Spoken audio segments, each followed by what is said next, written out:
स्वागत है आप सभी का हमारे चैनल पर फिर से एक बार एवेल्युएशन ऑफ डबल इंटीग्रेशन की सीरीज में आगे बढ़ते हुए आज हम लेने जा रहे हैं केस थर्ड पे बेस्ड थर्ड न्यूमेरिकल।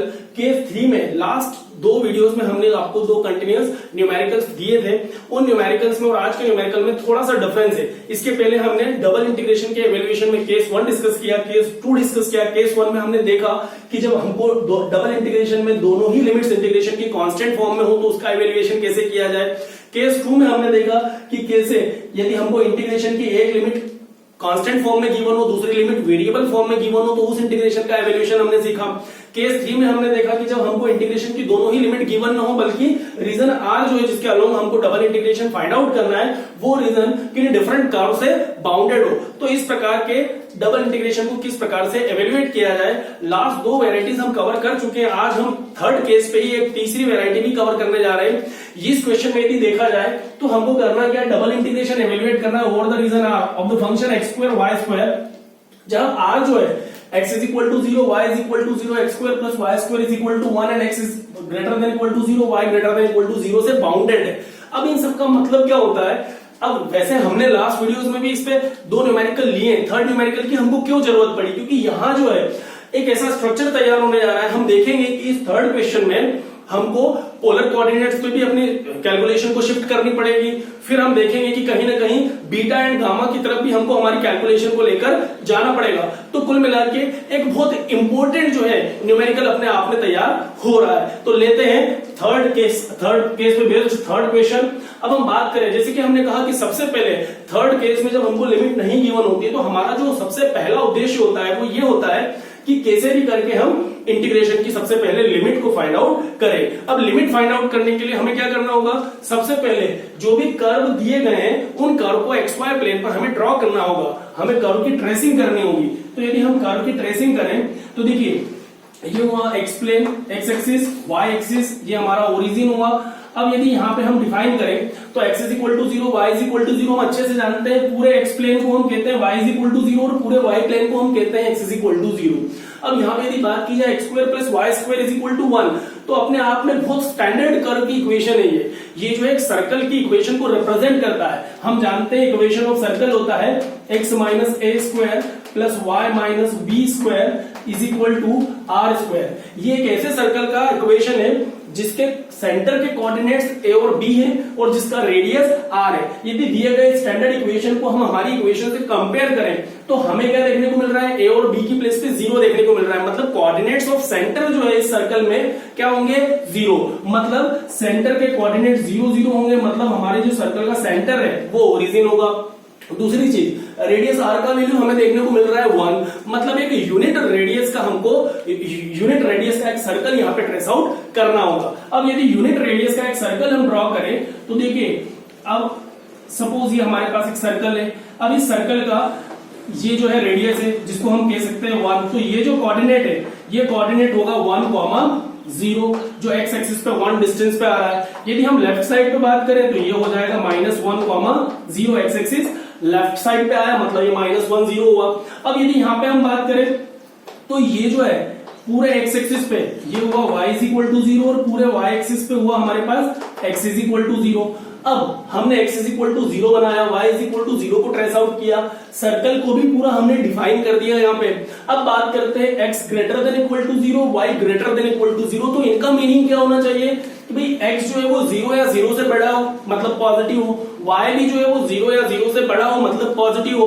मतलब हमको डबल इंटीग्रेशन उस रीजन के अलोंग करना है जहां ये सब सिचुएशन जो है वो सेटिस्फाई होती हो, सारी कंडीशन सेटिस्फाई होती हो। तो एक्स वाई आपका पॉजिटिव हो का मतलब ये हुआ कि एक्स वाई हमारा पॉजिटिव कहां होगा। यदि हम बात करें तो देखिए ये ओरिजिन से ऊपर y पॉजिटिव होगा और ओरिजिन से राइट टूवर्ड्स जो है हमारा x पॉजिटिव होगा। तो ओरिजिन से right towards x positive, origin से ऊपर यदि हम बात करें तो y पॉजिटिव। और इस सर्कल के बचे हुए रीजन से जो भी अपना रीजन बाउंडेड हो रहा है उस बाउंडेड रीजन में हमको फंक्शन को इंटीग्रेट करना है। तो रिमेनिंग जो सर्कल है हमारा ये हुआ। तो हमने ये जो येलो शेडेड बनाया है कुल मिला के ये हमारा बाउंडेड रीजन कैपिटल आर हो गया। अब इस बाउंडेड रीजन में दिए गए फंक्शन का हमको इंटीग्रेशन करना है। बात यह है कि हमको लिमिट सबसे पहले फाइंड आउट करनी है। तो इस रीजन में हमें सबसे पहले एक स्ट्रिप को डिफाइन करना होगा, देखना होगा कि जो स्ट्रिप है वो एक्स एक्सिस के पैरेलल है या वाई एक्सिस के। ये हमारी चॉइस होती है कि हम स्ट्रिप को एक्स के पैरेलल लें या हम स्ट्रिप को वाई एक्सिस के पैरेलल लें। हम सपोज हम स्ट्रिप को पैरेलल टू वाई एक्सिस ले लें। अब यदि स्ट्रिप को पैरेलल टू वाई एक्सिस लेते हैं तो हम अच्छी तरह जानते हैं, लास्ट कई सारे सेशंस हमने डबल इंटीग्रेशन पे बेस्ड डिस्कस किए हैं। हर बार हम एक ही चीज डिस्कस करते हैं कि यदि strip parallel to y axis है मतलब वाई की लिमिट वेरिएबल के फॉर्म में आएगी, एक्स की टर्म्स में आएगी, और रिमेनिंग जो आपका बचता है एक्स वो हमेशा कांस्टेंट के फॉर्म में आएगा, कांस्टेंट लिमिट की टर्मों में आएगा। तो देखिए यहाँ पे यदि बात करें तो ये पूरे रीजन में एक्स कहां से कहां तक चल रहा है, 0 से लेके 1 तक। तो हम बड़ी आसानी से कह सकते हैं यहाँ पे लिमिट्स के लिए कि जो हमारी लिमिट्स होंगी उसमें एक्स जो है 0 से लेके 1 तक चल रहा है पूरे बाउंडेड रीजन में, एक्स का वेरिएशन 0 से 1 तक बाउंडेड रीजन में। अब y की बात करें तो y देखिए x की अलग अलग वैल्यू के लिए for the different values of x y जो है वेरी कर रहा है, कहीं यहाँ पे है, कहीं यहाँ है, कहीं यहाँ है। रीजन जो है वो कंटिन्यूअसली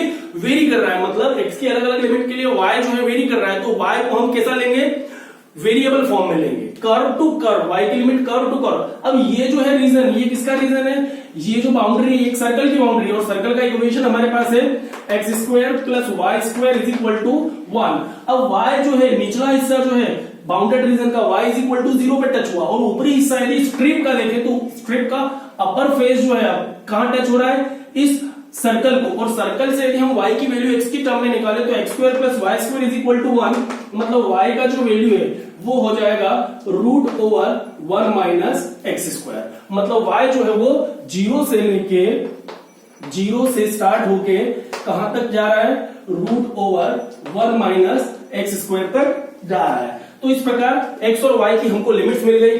अब यदि लिमिट हमें पता चल गई तो हमारे लिए काम बड़ा आसान हो जाता है। अब बस इंटीग्रेशन को सिस्टमेटिकली हम सॉल्व करते चले। तो हमारे पास जो डबल इंटीग्रेशन है over the region R, function हमारे पास है x square y square dx dy। अब यहां पे देखिए एक बात और समझ में आती है कि यदि x की कांस्टेंट लिमिट है, y की वेरिएबल लिमिट है, मतलब पहले इंटीग्रेशन हम करेंगे y के रेस्पेक्ट में, वेरिएबल लिमिट के लिए इंटीग्रेशन हमेशा पहले होता है। तो इसको हम लिखेंगे integration from x is equal to 0 to 1, अंदर हम लेंगे y के लिए 0 to root over 1 minus x square, function है हमारा एक्स स्क्वायर वाई स्क्वायर, और पहले चूंकि y के रेस्पेक्ट में होगा वेरिएबल लिमिट होने के कारण इसलिए dy, और बाहर हम लिखेंगे dx। अब ये अच्छी तरह जानते हैं कि जब हम y के रेस्पेक्ट में इंटीग्रेशन करेंगे तो x को हमेशा हम कांस्टेंट ट्रीट करेंगे। अब यदि x कांस्टेंट माना जा रहा है तो x को हम इंटीग्रेशन से बाहर भी कर सकते हैं जब आप इंटीग्रेशन y के रेस्पेक्ट में करते हैं। तो हम लिख सकते हैं x is equal to 0 to 1, x square को आउट किया बट x वाले इंटीग्रेशन से बाहर नहीं करना है, y is equal to 0 to root over 1 minus x square and y square dy, and बाहर लिख देंगे हम dx।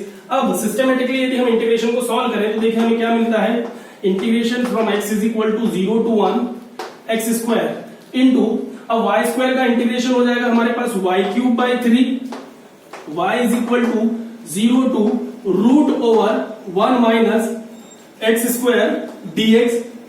लिमिट को सब्स्टिट्यूट करें तो ये 1/3 कांस्टेंट होने के कारण ये आया बाहर, integration from x is equal to 0 to 1 x square. अब देखिए upper limit lower limit substitute करें तो अपर लिमिट की यदि बात की जाए तो अपर लिमिट में जहां जहां y हमको रखना है root 1 minus x square, root 1 minus x square कहें, या फिर हम इसको ऐसा भी कह सकते हैं कि 1 minus x square to the power 1/2, square root of 1 minus x square कहे या 1 माइनस एक्स स्क्वायर पावर 1/2 कहे। तो अपर लिमिट में y की प्लेस पे हम रखेंगे 1 माइनस एक्स स्क्वायर का पावर 1/2, और इसकी पावर जो है वो है हमारे पास 3, y की प्लेस पे रखा 1 माइनस एक्स स्क्वायर पावर 1/2 और उसका होल पावर 3, और इनटू dx बाय 3 हमने पहले से बाहर ले लिया। अब लोअर लिमिट की बात की जाए तो y की प्लेस पे हमें रखना है 0। अब यदि y की प्लेस पे 0 रखा मतलब पूरा टर्म ही हमारा 0 हो जाएगा, तो लोअर लिमिट रखने की आवश्यकता नहीं है। थोड़ा सा सिंप्लीफाई करें, it will be 1/3 x is equal to 0 to 1 x square into, powers को थोड़ा सिंप्लीफाई करें तो 1 माइनस एक्स स्क्वायर। अब देखिए 1 माइनस एक्स स्क्वायर का पावर 1/2 का पावर अपने पास आया टोटल 3/2। तो ये कुल मिला के हुआ पावर हमारे पास 3/2 इंटू dx। अब ये जो इंटीग्रेशन है हमारे लिए कहीं ना कहीं सिंप्लीफिकेशन में प्रॉब्लम क्रिएट कर रहा है। तो ऐसी सिचुएशन में हमें क्या करना होगा, इसके पहले हमने बीटा गामा फंक्शन बहुत अच्छे से पढ़ा है। बीटा फंक्शन का हमने डेफिनेशन देखा था। तो बीटा फंक्शन का डेफिनेशन हमसे कहता था कि एक पावर x की और एक पावर 1 माइनस x की हो। तो ऐसे सिचुएशन में कहीं ना कहीं इंटीग्रेशन बीटा की तरफ जाता है। यदि लिमिट जो है इंटीग्रेशन की 0 to 1 हो, मतलब हम कहीं ना कहीं बीटा की तरफ जा सकते हैं। एक और कंसेप्ट यहां पे अपने पास आना चाहिए कि जहां पे आपको डबल इंटीग्रेशन में ये पढ़ाया जाता है कि 1 माइनस एक्स स्क्वायर दिखा, मतलब आप x की जगह साइन थीटा या कॉस थीटा सब्स्टिट्यूट करें। यदि x की प्लेस पे हम साइन थीटा सब्स्टिट्यूट कर देते हैं तो 1 माइनस साइन स्क्वायर जो है वो कॉस स्क्वायर हो जाएगा, स्क्वायर और पावर 3/2, मतलब कहीं ना कहीं स्क्वायर रूट का मसला भी यहाँ पे अपना हल होता है। तो दोनों ही तरीके अपने पास कन्वीनियंट होते हैं। आप चाहें तो एक्स स्क्वायर को टी पुट करें, आप चाहें तो x की जगह साइन t या cos t ले लें, साइन थीटा या cos थीटा ले लें। कहीं ना कहीं हम बीटा फंक्शन की तरफ यहां से जा रहे हैं, जैसा कि हमने पहले बीटा फंक्शन के कुछ फॉर्म देखे थे। तो हम यहां सब्स्टिट्यूशन ले लें, put x is equal to sine theta. अब यदि x साइन थीटा होगा तो dx हमारे पास कितना होगा, cos थीटा d थीटा हो जाएगा। अब हम बात करें लिमिट की, हमारा जो वेरिएबल x था अब वो एक नए वेरिएबल थीटा से रिप्लेस हुआ है, x बराबर साइन थीटा के माध्यम से। तो अब हम लिमिट देखें, x की प्लेस पे यदि हम 0 ले लें तो sine theta is equal to 0, मतलब थीटा भी कितना हो गया हमारे पास 0। अब यदि हम x की प्लेस पे 1 ले लें तो साइन थीटा हो जाएगा 1, और साइन थीटा 1 मतलब थीटा जो है किस वैल्यू के लिए साइन को 1 करता है, π/2 वैल्यू के लिए। तो थीटा का वैल्यू जो है वो हो जाएगा π/2। तो इस प्रकार से हम लिमिट देखें तो थीटा की 0 से π/2 की तरफ बढ़ रही है। अब इन वैल्यूज को हम थोड़ा सा रख के सिंप्लीफाई करें तो देखिए हमारा जो इंटीग्रेशन वो मिल रहा है 1/3, तो है बाहर रखना 1/3 इंटीग्रेशन।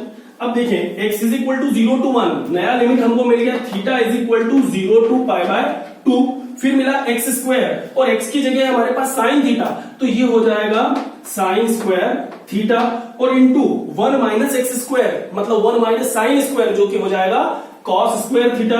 तो कॉस स्क्वायर थीटा और इसका जो पावर है वो हुआ 3/2 और साथ में है dx, जिसको हम लिख देंगे cos थीटा d थीटा। तो dx की जगह हम लिखेंगे यहाँ पे cos theta into d theta. अब इसको थोड़ा सा सिंप्लीफाई करें तो it will be 1/3 theta is equal to 0 to π/2 sine square theta into cos square to the power 3/2। तो cos स्क्वायर और उसकी पावर 3/2, तो बाय 2 और ये पावर 2 कैंसिल हुआ, तो cos क्यूब और cos मिलके हुआ cos to the power 4 theta d theta. अब देखिए हमने क्या किया, एक छोटा सा सब्स्टिट्यूशन लिया, कार्टेशियन कोऑर्डिनेट वाले इंटीग्रेशन को हमने पोलर सिस्टम पे कन्वर्ट किया। पोलर मतलब थीटा की टर्मों में हम लेके आ गए। अब थीटा की टर्मों में लाने के बाद इसको हम बीटा में लेके जाए, बीटा को गामा में लेके जाएंगे और बड़ी आसानी से इस इंटीग्रेशन को हम सॉल्व कर देंगे। बीटा फंक्शन की डेफिनेशन से हम जानते हैं, हमने एक रिलेशन पढ़ा था बीटा फंक्शन का कि बीटा mn जो है वो होता है 2 times of theta is equal to 0 to π/2 sine to the power 2n minus 1 theta cos to the power 2n minus 1 theta d theta. और हम ये जानते हैं कि बीटा जो है साइन कॉस में हम ये रिजल्ट प्रूव भी कर चुके हैं इससे पहले, 0 to π/2 sine 2n minus 1 theta cos 2n minus 1 theta d theta. और हम ये जानते हैं कि ये जो है बीटा गामा फंक्शन की टर्मों में लिखे तो gamma n upon gamma n plus n भी होता है। मतलब बीटा और गामा का रिलेशन में हम जानते हैं, बीटा को हम इंटीग्रेशन में कन्वर्ट करते हैं, बीटा को हम गामा में भी कन्वर्ट करते हैं। अब beta is equal to this and beta is equal to this, मतलब इंटीग्रल जो है गामा की टर्मों में हम डायरेक्टली रिप्रेजेंट कर सकते हैं। अब यदि हम देखें यहाँ पे इंटीग्रेशन को, तो ये जो है यदि 2 को यहां से हटाया जाए और 2 को राइट साइड शिफ्ट किया जाए तो जो इंटीग्रल है हमारा 0 to π/2 sine 2n minus 1 theta cos 2n minus 1 theta d theta जो है gamma n upon 2 times of gamma n plus 1 को रिप्रेजेंट करेगा। अब बस बात ये है कि यहां हमारे पास क्या है, 0 to π/2 लिमिट जो है वो सेट हो रही है according to property. Sine power यहाँ पे है 2n माइनस 1 और यहाँ पे है 2, मतलब हमको m और n का यदि वैल्यू निकालना है यहाँ पे गामा की डेफिनेशन में रखने के लिए, तो हमें क्या करना होगा, दोनों की पावर्स को कंपेयर करना होगा। तो स्टैंडर्ड फॉर्म में अपने पास 2m माइनस 1 है और 2m माइनस 1 जो है इसका वैल्यू यहाँ पे किसके इक्वल है, 2 के। साइन पावर 2m माइनस 1 साइन पावर 2 मीन्स 2m माइनस 1 इज इक्वल टू 2, और यदि 2m माइनस 1 इज इक्वल टू 2 है तो 2m इज इक्वल टू हो जाएगा 3 माइनस 1 प्लस 2, तो m का जो वैल्यू है वो हुआ 3/2। हमने बड़ी आसानी से m का वैल्यू निकाला। अब इसी प्रकार हम n का वैल्यू भी निकाल सकते हैं cos की पावर्स को कंपेयर करते हुए। तो स्टैंडर्ड फॉर्म में cos का पावर है 2n माइनस 1, यहां पे है cos का पावर 4, मतलब 2n माइनस 1 जो है वो हो जाएगा किसके इक्वल, 4 के। 2n minus 1 is equal to 4, तो 2n इज इक्वल टू हुआ -1, राइट साइड शिफ्ट हुआ +1, 1 प्लस 4 मीन्स 5, तो n का जो वैल्यू है वो हुआ 5/2। तो इस प्रकार हम देख रहे हैं कि ये जो इंटीग्रेशन है गामा की टर्म में आता है, तो इस इंटीग्रेशन को यदि हम दिए गए स्टैंडर्ड फॉर्म से कंपेयर करें तो गामा की टर्म में इसको हम लिख सकते हैं 1/3, तो एज इट इज 0 to π/2 होगा gamma n upon 2 gamma n plus 1, तो गामा n और n का वैल्यू है 3/2, मतलब gamma m gamma 3/2, gamma n मतलब गामा 5/2 और upon 2 times of gamma m plus n, तो 3/2 प्लस 5/2, 3/2 प्लस 5/2 मिलके होगा 8/2 मतलब 4, तो ये हो जाएगा गामा 4। अब बस हमें क्या करना है, इस गामा को सिंप्लीफाई करना है, हमें आंसर मिल जाएगा। अब सिंप्लीफिकेशन की यदि बात की जाए तो यहां हम देखें अपने पास है 1/3 टाइम्स ऑफ, यहां हम देखें न्यूमरेटर पार्ट में गामा 3/2 हम अच्छी तरह जानते हैं, हमने रिजल्ट डिफाइन किया था gamma n plus 1 is equal to n gamma m, कैसे रेशनल नंबर्स का हम गामा लेते थे, गामा 3/2 गामा 5/2। लास्ट लेक्चर्स में हमने इनकी वैल्यूज भी फाइंड आउट करना सीखा था जब हमने गामा फंक्शन को स्टार्ट किया था, तो स्टार्टिंग में हमने इस प्रकार के गामा की वैल्यूज निकालना भी अच्छे से सीख लिया था। तो गामा 3/2 का वैल्यू आएगा 1/2 गामा 1/2, गामा 5/2 का वैल्यू हम लिख सकते हैं 3/2 1/2 गामा 1/2, और अपॉन में हमारे पास चल रहा है यहाँ पे 2 टाइम्स ऑफ गामा 4, तो 2 टाइम्स ऑफ गामा 4 का मतलब होता है फैक्टोरियल 3। हम जानते हैं पुराने रिजल्ट से कि गामा n प्लस 1 जो होता है वो n गामा n भी होता है और वो फैक्टोरियल n के इक्वल भी होता है। क्लियर, तो गामा 4 को हम लिख सकते हैं फैक्टोरियल 3, और फैक्टोरियल 3 का मतलब होता है 3 इंटू 2 इंटू 1। अब बस हमें सिंप्लीफाई करना है। हम जानते हैं कि गामा 1/2 जो है इसका वैल्यू √π होता है, इस पे बेस्ड रिजल्ट जो है गामा 1/2 इज इक्वल टू √π, हमने इसके 2 प्रूफ भी कवर किए थे, तो डिफरेंट प्रूफ हमने देखे थे गामा 1/2 इज इक्वल टू √π पे बेस्ड, तो ये रिजल्ट भी हम पहले काफी डिस्कस कर चुके हैं। अब सिंप्लीफाई करें तो देखिए, अब न्यूमरेटर पार्ट की यदि बात की जाए तो न्यूमरेटर पार्ट में थोड़ा सा हम पहले इसको सिंप्लीफाई करें। 1/3 यहां आता है हमारे पास 1/2 इंटू गामा 1/2 की प्लेस पे हम लिखेंगे √π, फिर आया हमारे पास 3/2 1/2 एंड गामा 1/2 को फिर हम लिखेंगे √π, और अपॉन में हमारे पास चल रहा है 2 इंटू 3 इंटू 2, तो 2 इंटू 3 इंटू 2 इंटू 1। अब यहां हम देखें तो न्यूमरेटर पार्ट में हमारे पास √π दोनों का मल्टीप्लाई किया तो हमारे पास आया पाई। अब डिनोमिनेटर पार्ट की यदि बात की जाए तो डिनोमिनेटर में हमारे पास आ रहा है 3 2 2 2 2 2 3 एंड 1। अब यदि इन सबको हम मल्टीप्लाई करें तो एक ये 3 से ये 3 को तो हम कैंसिल करें तो थोड़ा सा हमारा कैलकुलेशन आसान हो जाएगा। अब देखिए इनको हम मल्टीप्लाई करें तो क्या आ जाएगा हमारे पास 2 2 4 2 8 8 2 16 और 16 2 32 3 96, तो ये हो जाएगा अपने पास π/96। तो इस प्रकार हम बड़ी आसानी से आंसर को फाइंड आउट कर सकते हैं। तो ये क्वेश्चन अपने आप में इंपोर्टेंट इसलिए बन जाता है कि कई बार हमको रीजन ऐसा दिया जाता है कि लिमिट निकालना तो हमारे लिए आसान है, हम बड़ी आसानी से स्ट्रक्चर को डिफाइन करते हैं, उस बाउंडेड रीजन को डिफाइन कर सकते हैं एक्स वाई प्लेन पे। हम ये देख लेते हैं कि एक्स कहां से कहां तक वेरी हो रहा है रीजन में, वाई कहां से कहां तक वेरी हो रहा है। स्ट्रिप लेने का कंसेप्ट भी हमको पता चल गया है कि strip parallel to x axis ले या पैरेलल टू वाई एक्सिस ले, उस स्ट्रिप के अकॉर्डिंग हम लिमिट को डिफाइन करना सीखे। हमने इंटीग्रेशन किया, इंटीग्रेशन करते करते सिचुएशन ऐसा बनता है कि हमको पोलर पे अपनी कैलकुलेशन को कहीं ना कहीं शिफ्ट करना पड़ा। हमने पोलर कोऑर्डिनेट्स पे लेके गए, एक्स बराबर साइन थीटा रखा, हमने फिर स्टैंडर्ड फॉर्म से कंपेयर किया जो हम पहले बीटा फंक्शन पढ़े, उस बीटा फंक्शन का डेफिनेशन अप्लाई किया, उसको हमने गामा में कन्वर्ट किया। गामा के बाद हमने गामा 1/2 इज इक्वल टू √π का रिजल्ट यूज किया और इस प्रकार बड़ी आसानी से हमने आंसर को फाइंड आउट किया। उम्मीद करेंगे आपको जो आज का सेशन है वो समझ में आया होगा। फ्रेंड्स यदि आपको समझ में आया है तो प्लीज आप वीडियो को लाइक करें, फ्रेंड्स के साथ शेयर करें और हमारे चैनल को सब्सक्राइब जरूर करें। Thank you very much, thanks for watching this video.